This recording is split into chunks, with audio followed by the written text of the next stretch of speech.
We all have that one friend who's a little too intense. Hello. Fuck, hi. And no matter what you do, you can't get them to understand the concept of just giving you a little bit of space. Leave me alone. Maybe it comes from being insecure, or maybe they're just looking for a friend at the time. But overall, there are definitely better ways to go about achieving a healthier and more balanced relationship between two of you, rather than you feeling like they're being annoying or following you around like they're one of your disciples or something. One form of space that we all know and is largely psychological is called the silent treatment. Apparently, a lot of couples give each other the silent treatment when they're fighting. Everyone thinks I'm so icy. Watch me give my husband the silent treatment. I am Elsa from hell. I will not talk. How long can you last? Forever. Yeah, me too. My husband said cool. that it's painful. It's not nice. Because I lasted And one time, certainly- I think about maybe 3-4 weeks. 3 weeks. Here in this clip, we can see how the silent treatment can be misused in relationships. Unfortunately for the women on this show, they are unaware of the fact that they're bragging about using a psychological manipulation tactic against their partner on live television. By making your partner feel uncomfortable for long enough, you can force them to side with you in an argument just to end the misery. This form of space is an offensive tactic and can be used to gain control and get what you want in a conversation. You think you manipulated me into coming with you, don't you? No, I don't. I think you manipulated me into thinking I manipulated you to coming with me. In these kinds of scenarios, driven by ego, it's a misuse of power. You would never use the silent treatment on a random stranger or a person you've never met before. They would just think you're crazy. But it's more often used in safe situations, around families or in relationships or against people who might work for you, where there's a power dynamic at play. These kinds of people don't understand how to get others to generally side with them, and so they use these tactics to assert control.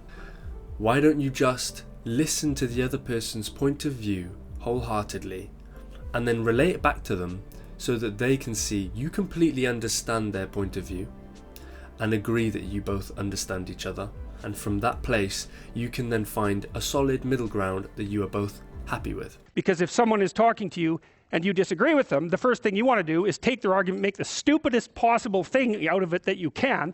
That's the straw man. And then demolish it. Say, okay, well, I'm going to take what you told me, and maybe I'm even going to make your argument stronger than the one you made. That's useful if you're dealing with someone that you have to live with, because maybe they can't bloody well express themselves very well, but they have something to say.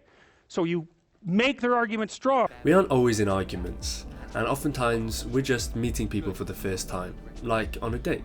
A lot of the time, since we live in a world where distractions are quick and easy, feeling like you need to be somebody else's distraction or to be someone else's replacement phone can feel like a very real thing. Since we used to be barraged by entertainment, and oftentimes we use our phones to shy away from awkward moments in our lives, it's hard to remember that silence and space can oftentimes be our friends.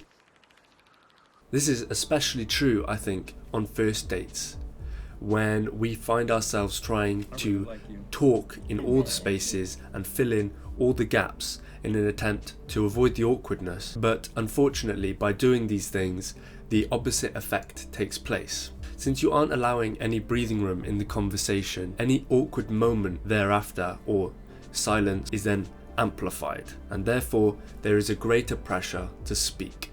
In this kind of situation, it's a lot easier to say something wrong since you are under more pressure to speak all the time. However, if you are able to relax into the environment and accept the awkward silences as just silences, then you open up room in the conversation for more time to think and enjoy the company of the person you're with. In this way, space can be used to express you are comfortable, and that comfort can be inviting to someone who may not know you that well, telling them that they can relax around you. Having a fear of awkward silences is quite common, and I think everyone sits on a spectrum somewhere when it comes to being uncomfortable. The trick is to stop focusing on what's happening around you and to start working on being able to find your inner peace in all kinds of situations in life that are out of your control.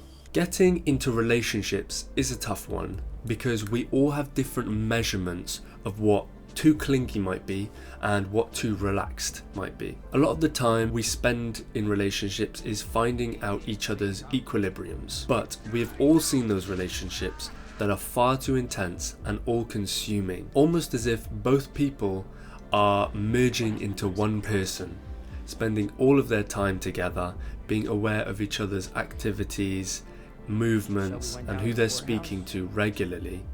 It doesn't take long in these relationships for arguments to arise and for problems to occur regularly, since the destruction of physical, emotional, and mental space makes for a suffocating experience for both people involved. These kinds of relationships make for great distractions for anyone who's looking to be distracted in life, since it's hard to imagine a life outside of these kinds of relationships once you're inside them. On the other foot, being in a relationship that is extremely liberal and without commitment can also be just as bad in the opposite way, since you may as well not even be in a relationship. I think generally life is just all about balance. Relationships should be a team effort, and both people on the team should be playing on the same side. If you gave each other the right amount of space, then the relationship would be in such a way that both of you would consistently enjoy each other's company while also giving each other enough freedom to live their own lives. Giving someone enough space is personal preference to the relationship and the people involved, and that is something both people need to figure out. Space is a tool that can be used in many ways in relationships. It is just as powerful as words and can oftentimes make or break our experiences with others depending on how they respect space. Too many of us are afraid of silence, but it may be telling us something. Try welcoming stillness into your life, because the more peaceful you are on your own, the more peaceful you can be around others, and your understanding of space can be masterful. Thank you very much for watching. My name's been Thought by Zach. I hope you enjoyed the video. Please like and subscribe and hit the bell notification so you get notified when I upload next. And yeah, check out my other videos and have a great day. Peace.